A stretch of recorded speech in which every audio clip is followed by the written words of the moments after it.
యోబు భక్తుడు అంటాడు, నా కనులతో నిబంధన చేసుకున్నాను, నేను కన్యను ఎలా చూస్తాను?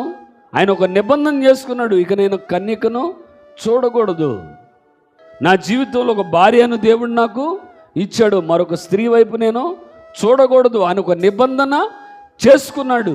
ఆ నిబంధన ప్రకారం అతను నా కన్నులతో నేను నిబంధన చేసుకున్నాను, నేను కన్యకను ఎలాగూ చూస్తాను. అలాంటి పరిశుద్ధత మన జీవితాల్లో మనం కలిగి ఉండుటయే దేవుని చిత్తం.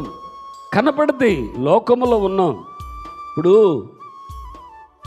తామర ఆకు నీళ్లలోనే ఉంటుంది, నదిలోనే ఉంటుంది, చెరువులోనే ఉంటుంది. ఆ తామరాకు నీళ్లలో ఉంటుంది, కానీ నీటి చుక్క దాని మీద ఉండడానికి అది ఇష్టపడదు. దాని మీద నీళ్లు చల్లండి, ఒక్క చుక్క కూడా దాని మీద అది ఎక్కడ పుట్టింది?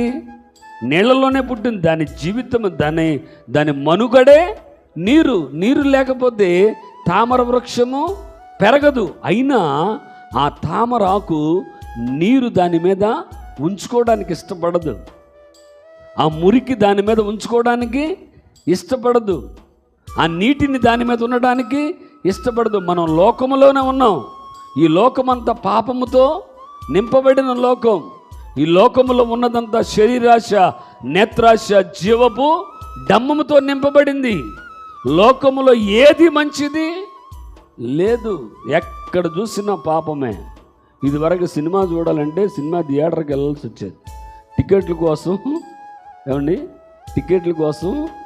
కొత్త సినిమా అయితే పోలీసు వాళ్ళతో ఏమండి ట్యూబ్లతో కొట్టేవాళ్ళు. అప్పుడు సినిమా చూడాలంటే అంత కష్టం, పని కట్టుకుని అక్కడికి వెళ్ళాలి. కానీ సైతాన్ ఏం చేశాడు, ఇది చాలా కష్టం అవుతుంది, రక్షణ పొందిన సినిమా హాల్లో కనపడితే అవమానపడిపోతున్నారు అని చెప్పి చేతిలోకి తీసుకొచ్చేసింది సినిమా.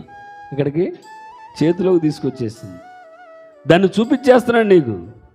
లోకంలో ఉన్నాం, పాపం మన చుట్టూ ఉంది, మన చేతిలో ఉంది.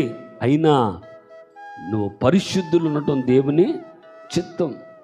అవన్నీ ఉన్నా, ఎన్ని నీ ముందు ఉన్నా, వాటన్నిటినీ నీవేం చేయాలంటే దూరం చేయాలి.